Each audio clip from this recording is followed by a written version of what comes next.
21 RA is choked Bumpy Johnson in front of 400 men. Bumpy's teeth tore his ear off in 3 seconds. 400 men watched as a drunk outsider put his hands on Bumpy Johnson's throat. The room froze. No shouting, no ruse, just the quiet certainty that someone misread the rules. The room smelled of whiskey and smoke, thick enough to taste. 400 men filled the hall, packed shoulder to shoulder, their eyes glinting with curiosity and caution. A lone outsider pushed through the crowd, uninvited, unafraid, or maybe just ignorant. He grinned, too wide, too loud, as if he owned a piece of Harlem that wasn't his. And then he did it, hands rising, fingers brushing the jaw of Bumpy Johnson. Not a tap, not a warning, full-on intrusion. Bumpy didn't flinch. His eyes narrowed, not in anger, but in calculation. The room held its breath. Even the drunks stopped laughing mid-cough. Every man in that hall knew Bumpy's name, his reputation woven into the city like the subway lines themselves. To touch him publicly was a mistake bigger than the man in front of them realized. The outsider leaned closer, smiling, speaking in that kind of careless tone that only someone about to learn a lesson uses. "Relax, old man," he said, thinking this was bravado. But his voice cracked under the weight of the room's silent judgment. Bumpy's hand didn't move. His jaw didn't tighten. He just looked, calm as the eye of a storm. And in that stillness, the message was clear. He controlled the moment. He had always controlled the moment. A bead of sweat ran down the outsider's temple. The men around them shifted, some forward, some back, but no one intervened. They didn't need to. The room itself seemed to lean toward Bumpy, drawn to the authority that radiated from him. This wasn't a fight yet. This was a warning. And warnings in Harlem weren't whispered. They were felt. Bumpy didn't move, but the room moved around him. Every chair, every shoulder, every eye seemed to bend toward his presence. Harlem wasn't just a place. It was a hierarchy, a living organism, and Bumpy Johnson was its quiet pulse. The outsider laughed again, nervously this time, thinking numbers would protect him. 400 men, all witnesses, yet none of them dared touch him. Not because they feared the law, but because they feared what Bumpy represented. Restraint, precision, power that didn't need a shout. The whispers began, soft at first, like wind through cracked windows. "That's Bumpy Johnson. The man doesn't even have to move."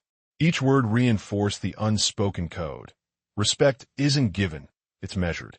And here, in this room, Bumpy was the standard. He stepped slightly forward, not aggressive, just deliberate. The outsider recoiled, a twitch in his jaw. He hadn't expected the calm, not the quiet authority. He thought strength was loud. He thought dominance was chaos. He didn't understand the real force. Around them, the crowd watched with a mix of awe and fear. Older men, who'd survived more than their share of violence, nodded subtly. Younger men, ambitious and restless, clenched their fists but kept them at their sides. Everyone knew the invisible weight pressing down. It wasn't just Bumpy, it was Harlem itself standing behind him. And in that weight, there was morality. A reminder that power isn't measured by the speed of your fists, but by the control of your decisions. One wrong move, one moment of impatience, and a legacy could be forged or destroyed in seconds. The outsider's grin faltered. He didn't realize it yet, but the rules of this city weren't written for him. They were enforced silently, collectively, and inevitably. And tonight, he had just stepped across a line that most men never dared approach. Bumpy tilted his head, slow, measured, like a chess master contemplating the board. Every man in that room felt it. The storm had not yet struck, but it was coming. And it would be precise. It would be final. The outsider laughed again, louder this time. Nervous, defiant, foolish. He thought the crowd's silence was weakness. He thought numbers mattered more than presence, more than respect. 400 men, and still, he felt untouchable. But Bumpy Johnson didn't measure threats by size. He measured them by intent, and this man's intent was clear. Disrespect, challenge, a direct violation of every unspoken law in Harlem. The room shifted imperceptibly at first. Chairs scraped the floor. Cigarette smoke curled upward. Eyes tracked every twitch, every breath. No one spoke, yet every body spoke in unison. You do not cross Bumpy Johnson. The outsider leaned closer, smirking. Come on, old man, he sneered. You afraid of a little fight? Bumpy's lips didn't move. His gaze didn't waver. But the silence around him thickened, pressing against the outsider like water against glass. Every man in that room knew. The first move wasn't about violence. It was about judgment. And judgment had already been passed. Then a mistake became visible. The outsider, emboldened by ignorance, misread the calm. He laughed again, this time brushing his hand across Bumpy's chest. A careless touch that shattered the fragile restraint. The room tensed. Some men leaned forward. Others sank back. But nobody interfered. Nobody had to. Power was already being demonstrated. The outsider had triggered a force far greater than brute strength. In that space between calm and chaos, Bumpy Johnson decided. Not impulsively, not out of anger, but decisively. The measure of a man isn't in the threats he endures. It's in how he responds. 3 seconds. That's all it would take. 3 seconds to correct a mistake so large that the city would remember it, whispered in every corner of Harlem. The outsider didn't know it yet, but he had already lost. Bumpy didn't rush. He didn't shout. He didn't even move at first. He just breathed, slow and steady, letting the weight of the room settle around him. The outsider waited, a twitching smirk still on his face, unaware that the real force wasn't in fists or fear. It was in control. The men around them felt it. Every subtle shift in Bumpy's posture spoke louder than words. The drunk outsider thought he could provoke chaos, but calm had a gravity all its own. It pulled the room inward, centering all attention on the quiet, unyielding figure that was Bumpy Johnson. Eyes darted, shifting allegiance in the silence. Young men learned to watch and listen. Older men nodded imperceptibly. The room itself seemed to exhale, bracing for what was inevitable, but still waiting for restraint to snap into action. And Bumpy's restraint held. He leaned slightly forward, not to strike, but to measure. The outsider laughed nervously. You just gonna stand there? He sneered. Don't tell me Harlem's finest is afraid. But Bumpy didn't answer. He didn't need to. Silence was his weapon, sharper than knives, heavier than guns. The outsider's bravado began to crumble, like dry paint flaking under pressure. He realized, too late, that respect was not something earned by shouting or by numbers. It was claimed, quietly, deliberately, mercilessly.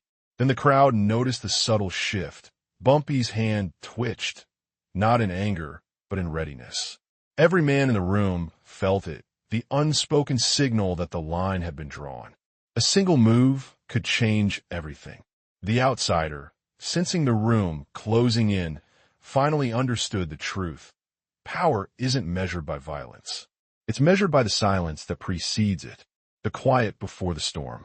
And the storm, when it came, would be precise, controlled, unforgettable. In that moment, the outsider's fate was sealed, not by the crowd, not by chaos, but by a calm that was louder than any scream. Then it happened, not with shouting, not with hesitation, not with the chaos the outsider expected. Just 3 seconds, measured, deliberate, final. Bumpy moved, not wildly, not with rage, but with the inevitability of someone who had spent decades reading every room, every man, every intent.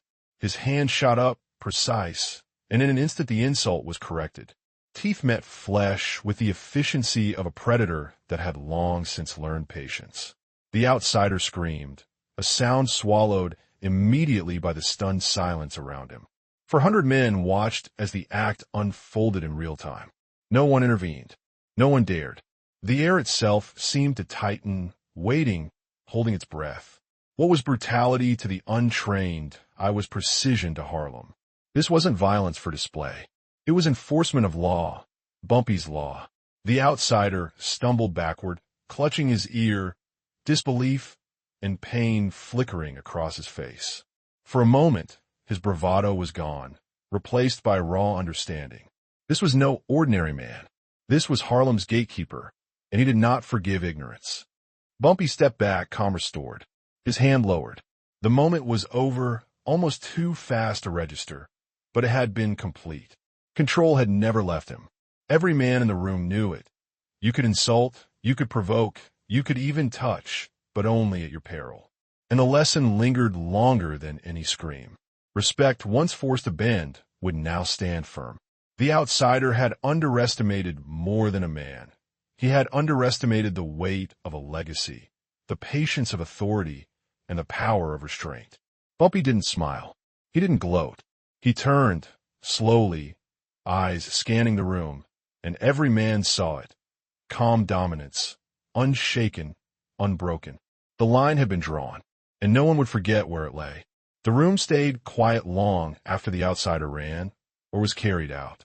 400 men exhaled, collectively, as if the air itself had been holding its breath for an eternity. Nothing more needed to be said. Nothing more needed to happen. The lesson had been carved into the minds of everyone present, sharper than any knife. Harlem talked about it quietly, in doorways, on stoops, in the corners of bars and barbershops. Not the act itself, not the blood, not the pain, but the principle. That calm, measured authority outweighed any flash of violence.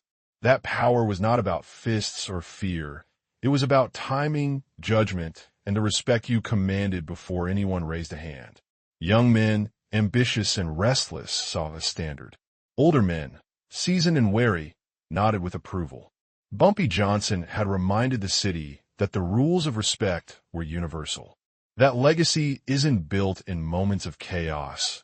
It's forged in the moments where restraint meets necessity. No one doubted who controlled the streets. No one doubted who set the rules. And no one doubted who would carry Harlem's unspoken code into the future. Bumpy had acted once, decisively, and the city would whisper his story for decades. He didn't linger on the moment. He didn't need to. For Bumpy Johnson, victory wasn't in proving strength. It was in proving restraint, in showing that authority, once earned, did not have to be screamed or flaunted. It simply existed, undeniable and eternal. And Harlem remembered.